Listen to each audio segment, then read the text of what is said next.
Coming up next on Bear News, we have the results of the Student Senate elections. Later, we have all your thoughts on the moody weather. Coming up in sports, one UNC star is off to play in an international setting. Who is it? I'll let you know later. And with the snow finally out of our way, do we have more in the forecast? I'll let you know more in weather. We've got all that and more on this episode of Bear News. Stay tuned.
Thanks for joining us on Bear News. I'm Jamie Arterburn. And I'm Megan Pressler.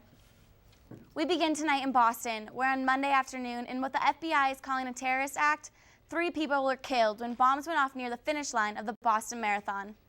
The blast came 4 hours into the race, when most of the runners had already crossed the finish line. Sources say that at least 170 people were taken to Boston area hospitals to be treated for injuries. One of the 3 fatalities has been reported to be an 8-year-old boy. Google has launched a person finder for runners who may have been injured in the attack. A handful of persons of interest have been questioned by Boston police, but as of yet, no one has been arrested in connection. President Barack Obama addressed the nation, saying that the government didn't have all the answers, but those responsible would be brought to justice, and the full resources of the United States government would be available to track down the bomber. I've updated leaders of Congress in both parties, and we reaffirmed that on days like this there are no Republicans or Democrats. We are Americans, united in concern for our fellow citizens. We still do not know who did this or why, and people shouldn't jump to conclusions before we have all the facts. But make no mistake, we will get to the bottom of this, and we will find out who did this. We'll find out why they did this. Any responsible individuals, any responsible groups will feel the full weight of justice. Bear News reached out to 2 runners from Greeley who participated in the Boston Marathon, but neither have returned messages. Our thoughts and prayers here at Bear News Studio remain with those in Boston. The University of Northern Colorado now has a new student senate for 2013-2014 school year. Oliver Bourne is the current director of finance and has been voted to be next year's school body president. If you have seen your student bill and notice a $10 student leaf charge, it is there because of a vote students made last election season. You get allocated to this program to do environmental friendly programs on campus. Oversee all the higher levels. Bourne, the rest of the next year's cabinet will be new. Ben Fuller will be replacing Levi Fuller as the student trustee. Bourne is having Nathan DeClaro take his place as director of finance. Director Loveridge's position of Director of Student Affairs goes to Caitlin Lundby. The Director of University Relations is Jewel DeYoung. Alfred Easton is taking over as Director of Academic Affairs. Ebony Coleman is the new Director of Diverse Relations. The Director of Legislation Affairs will be Kayla Murray. And the new Director of Organizations is Aaron Ontiveros. These results are not finalized since 2 grievances have been filed, and the student judiciary will be meeting to hear and rule on the grievances. UNC finished celebrating Academic Excellence Week with the College of Humanities and Social Sciences Honors Convocation. Students, families, friends, and faculty gather in the UC ballrooms for the honors ceremony. Each department is recognized, including sociology, Spanish, communication studies, and more. Students are called up to the stage and given an award by a faculty member from each program. Many departments only have 2 students, where others have 3 or more. Awards weren't the only thing present. Food was provided as well. At each table, a booklet was laid out that listed all of the programs, who were receiving awards, and who the presenter would be. This event is annual and won't be held again until spring 2014. Lately, it's felt a lot more like winter than spring. Are we ever going to see warmer temperatures? Bear News meteorologist Paul Ford has your first look at weather. Paul? I've got good news for you, Jamie, but we'll get to that in a little bit. Right now, not so warm temperatures. We're right at freezing right now at about 32 degrees. Still some humidity left over from yesterday at about 50%, and we've got some winds, which is causing a little bit of blowing snow with winds gusting up to 16 miles per hour. Right now, if we take a look at this chart right here, it's saying for the past month of March, in temperature-wise, this was the 43rd coldest for the United States. Now, when it comes to, that was one of the coldest Marches we've had since 2002, so pretty chilly out there. When it comes to precipitation, though, it was one of the 5th driest, and we really need that precipitation here in the United States. Coming up in weather, I'm going to tell you if we still have a chance of 60s or 70s coming up in our forecast, and is there a chance for more snow? I'll let you know more about that, and I've got next week's forecast. Back to you guys. Coming up after the break, we'll take you to Hawaii. Stay tuned, we'll be right back. UNC has 4 cultural centers, but APAS, or the Asian Pacific American Student Services, is the home to the Hawaiian Club. The group is the longest running club on campus and has become home to many students. Each year, the club puts on a luau that brings together all things Hawaiian. The 22nd annual luau brings the tropics to campus every Saturday night. This year's theme was Beyond Paradise and includes a night with authentic food, a hula performance, and a live reggae band. A lack of funding along with some other factors may force future years to sacrifice ever seeing it happen again. It has been rumored that the luau will no longer be an annual event and that 2013 was the last time it will occur. We're hoping that it's not our last luau, but unfortunately with the lack of help that we've been receiving, it's just really hard for all of us to just continue to be doing this year after year. So we're trying to recruit some people to help us, and if we can, then we don't want it to be our last year. Who says college students can't enjoy a petting zoo? Certainly not the UPC. Farm animals filled the South UNC parking lot Saturday along with the youngsters of Greeley. The free event consists of the opportunity to pet animals, including goats, bunnies, sheep, pigs, and pony rides. Parents of the children that attend are required to assign a waiver in order to pet the animals, ride the ponies, and jump in the bounce castle.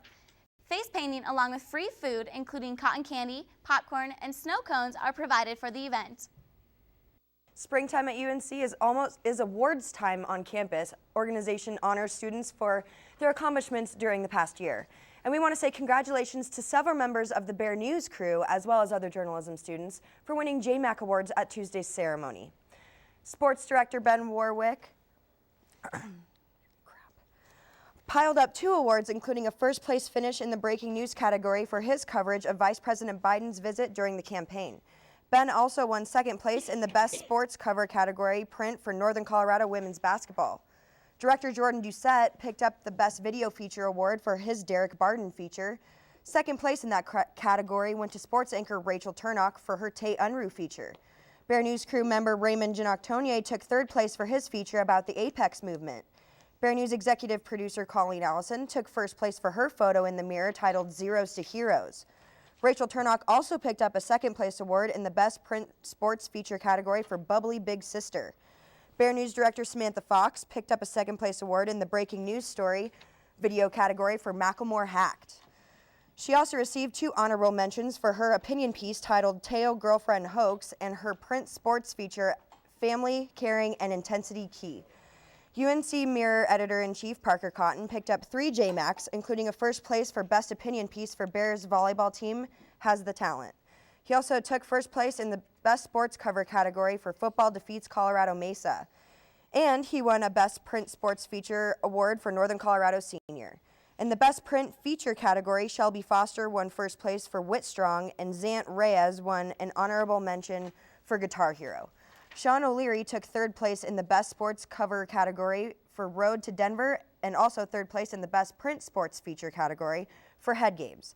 The Best Photo Essay JMac went to Jordan Centeno for Last Dance. Congratulations to all of the winners. As many of you know, Colorado weather is harder to predict than a Super Bowl winner. One day it's sunny and the next there's a fresh foot of snow. Reporter Anthony Seacrest is out and about on UNC campus getting a pulse on what students think of the strange weather. Everywhere you look, snow. Snow over here, snow over there, snow everywhere. It seems hard to imagine that not even a week ago, temperatures here were in the 60s, but as every Coloradan knows, the weather here changes more often than a teenager going on their first date. Some students are reflecting on the weather and trying to make the best of it. Lately we've had a lot of on and off snow. Actually some pretty intense snowstorms, and this one is... I mean, you can go sledding. It's the only thing that really is good about this weather, and we've had one snow day. Well, I hate it when it's in the springtime. I love it when it's in the winter. It's unpredicted. So have your coats ready and keep your sunscreen close by, because you just never know what Colorado has to throw at you. Reporting from UNC, I'm Anthony Seacrest, Bear News. Thank you, Anthony. Paul, I'm a little scared to ask, but are we done with the snow? Well, it is hard to say. It's not as hard as picking a Super Bowl winner, mind you. But I think we are done with some of the snow that we've been having. We might see a little bit here and there, and we're looking at a warm-up on the way. But I'll let you know all that and more in just 60 seconds. Welcome back to Bear News. I'm meteorologist Paul Four. Our shot today is showing these benches right outside our Bear News studio. There's about 6 inches of snow on top of there. Will be melting in about a week or so, but thought that was a little bit interesting to share with you guys. Now, right now over Colorado, we've got clear skies, but over the Midwest, heading into the Northeast right now, we've got some severe thunderstorms. But as we head over into the Colorado area, you can see this high pressure up here that will be bringing us some clear skies and hopefully some warmer weather. Taking a look at the skies right now, we do have a couple scattered showers over the Denver area and up into the mountains when you're looking in the Eagle and Grand Junction area. But over here in Greeley, we've been seeing pretty nice day except for the winds. Now, temperatures around the nation, Denver right now is the cold spot around the nation right now at about 29 degrees. If you do head north a bit to the Dakotas, we're seeing temperatures in the 30s. But if you do head farther west to California right now, we've got temperatures in the 60s right now, some 50s if you head farther to the east. Here in Colorado, though, we're seeing 30s and 20s, 29 in Denver, seeing 20s, lower 20s if you're in the mountains right now, some lower 30s if you're in the southeast part of Colorado. Temperatures for today, high for today was about 33 degrees, just above freezing right now. Not quite at our average, which should be about 59 degrees. And unfortunately, we actually hit a record low here in Greeley, Colorado at about 17 degrees this morning, which our old record was set 5 years ago at about 21 degrees in 2008. Temperatures for tonight, we're looking at lower 20s, not as cold as 17 degrees, luckily, here in Greeley. But we've got some 20s. If you do head into the mountain areas, though, we're looking at temperatures into the teens with Gunnison at 11 degrees. And if you're heading into Alamosa, we're into the single digits at about 9 degrees. Forecast for tonight, we're looking at about 34 degrees at about 7 o'clock tonight. Seeing some clear skies, a nice change of pace for us as we head into midnight around 25 degrees, cooling down to about 21 degrees for your morning commute. Tomorrow's forecast, we're looking at 50 degrees, mostly sunny skies, nice change of pace. Looking at winds from about 7 to 9 miles per hour, though. So a little chilly out there. Might want to bring a warmer jacket, but otherwise an overall nice day. This weekend, we actually see another chance of some showers on into Saturday. Luckily, it will be warm enough just to be rain at a high about 59 degrees. We're seeing that early on into Saturday. As we progress into the day, we're going to see some clearer skies, maybe some clouds here and there, but heading into Sunday, we've got a few clouds rolling here and there, but about 61 degrees. But unfortunately, we're going to cool back down Monday into Tuesday in the 40s. Wednesday, we're going to get back into the 50s. And luckily, Thursday into Friday, we're going to go from 60s to the 50s. We do have to watch out on Monday, though, when we might have a few chances of snow showers, but we're not looking at anything more than an inch. We're going to head back to Rachel with the sports. Thanks, Paul. Coming up in sports, I'll tell you about one UNC student making strides in the octagon. The men's baseball team continued their weekend series with North Dakota on Saturday with a doubleheader. The Bears were able to take the first game. Brooke Schneider had a hit and 2 RBIs, and Chris Hammer tossed 5 innings, allowing just a run on 2 hits. Let's take a look at the second game now. The members of the Bears Hall of Fame were honored outside of Jackson Stadium with this banner. North Dakota sent Patrick Reware to the mound, and the Bears countered with Jake Johnson, who struck out 6. First inning now, Jensen Park rips a single to right. He put together a solid outing, tallying 2 hits and an RBI. The Bears leadoff man, Dylan Bannock, was the difference in this one. He put together 2 hits and batted in 2 as well. After trailing 3-0 in the first, the Bears rallied together to beat North Dakota 4-3. The Bears in North Dakota posted 30 runs in Sunday's baseball game. The wind was blowing hard and moving the ball everywhere. The game broke open during the top of the 4th when North Dakota knocked in 8 runs. UNC pitchers threw 12 walks and gave up 24 hits. North Dakota could have ended the game with the bases loaded in the 7th, but Matt Wayroll was caught looking to end the inning. UNC down 7-11, put together a late rally with doubles by Brooke Schneider and Joe Love. But it was all for nothing. At the top of the 9th, North Dakota put the game entirely out of reach. 5 players on the Fighting Sioux reached base twice. Bears lost this one 23-7. So how much luck did the UNC softball team have this weekend? Unfortunately, not much. The Bears hosted the Idaho State Bengals in a 3-game series this past weekend. Saturday was a doubleheader, and UNC lost the first game 9-5. They had an early lead, though, scoring 4 runs in the first inning. A few runs scored here and there by each team happened throughout the game, but the 9th inning belonged to the Bengals, scoring 4 runs and leaving the Bears scoreless. Second game, the Bears just couldn't get their offense going. Idaho State scored 4 runs in the first and 5 runs in the 3rd and the 6th inning. The Bears got mercy ruled and lost this one 15-4. UNC was hoping to take at least 1 game out of the weekend on Sunday. The Bears were out-hit this game 15-5. This game was also cut short, ending in the 7th inning. Bears lost this one 14-8. UFC President Dana White said that female fighters have no place in professional mixed martial arts. Well, that's before he heard of Colorado native Kat Zingano. Let's see why. Great wife. She's everything somebody would expect from a wife. Loving wife and mother, Kat Zingano is one happy family woman. We definitely wrestle around and roll around a lot. That's kind of how we show affection in our house. She also happens to be a professional MMA fighter, and believe me, she's not so loving in the octagon. This is my art, and it's weird to say that because it is a fight. It's very much a fist fight. I am going out there to hit them and hurt them and finish them and make them quit. Her and her husband, who's also a trainer, both understand the violent nature of this business. Their 6-year-old boy seems to have no problems with it also. I've come home with a black guy from training before, and he just knows that I'll just say, wow, today I worked really hard. I ended up with one of these, and he's just like, oh, okay, can we watch Barney, something like that. In the end, family comes first, and the Zinganos may not be your typical one, but they sure are happy, and not so different after all. Reporting from Broomfield, Colorado, Raymond Janoctonye, Bear News. A man must be big enough to admit his mistakes and strong enough to correct them. Let's just say that Mr. White is smart enough to profit from them. Well, basketball fans, the stellar career of one Bear isn't over quite yet. Lauren Osdike is heading to China. She was selected to the 2013 Net Scouts All-Star team and will compete with 9 other D1 players in a 9-game tournament against the Australia, China, and Brazil national teams. This is the same tournament that assistant coach Ryan Johnson coached in last year. Head coach Jamie White called this a great honor and opportunity for Osdike. She ranks in the top 5 in school history in points scored, rebounds, steals, and free throws. Pretty cool opportunity for one of the best to wear a UNC jersey. Baseball, softball, basketball, well, let's switch gears and talk about football. Football? Yes, that's right.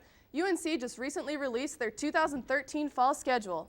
The very first game is August 31st against Langston University right at Nottingham Field. A week after that, the Bears play against Division II in-state rival CSU Pueblo. This will be a tough game for the team, no doubt, seeing as the Timberwolves are constantly in the Division II title hunt. UNC's first road game is against Wyoming, and this will be a big game as well. How about homecoming for the Bears? They'll take on the Southern Utah Thunderbirds. For those of you wanting to invite loved ones to a game, Family and Friends Weekend is October 19th against UC Davis. On November 2nd, the Bears will host Montana State, who, by the way, have one of the best quarterbacks in the FCS, Denarius McGee. Finally, Senior Day is on November 23rd against Cal Poly. Sure sounds like it'll be a good season for the Bears, and I mean, hopefully they can get even more wins than they did this past season. Yeah, hopefully we have a great season. Yeah, let's hope so. Sounds like it will be. Well, after the break, we have your weekly Pinterest photo. Stick around, we're back in just 60 seconds. It's time for our weekly Pinterest photo. Here's a new way to be creative with your Oreos. Try making cupcakes with the no-bake Oreo mix. Add some extra sweetness to top off the cakes with a whole cookie. I don't know if my Oreos would even make it to the cupcake. Probably not. I'd probably eat them first. Thanks for joining us this evening. We'll see you next week. Until then, we'll see you on our Facebook page, Bear News 98. Be sure to like us. Have a good night.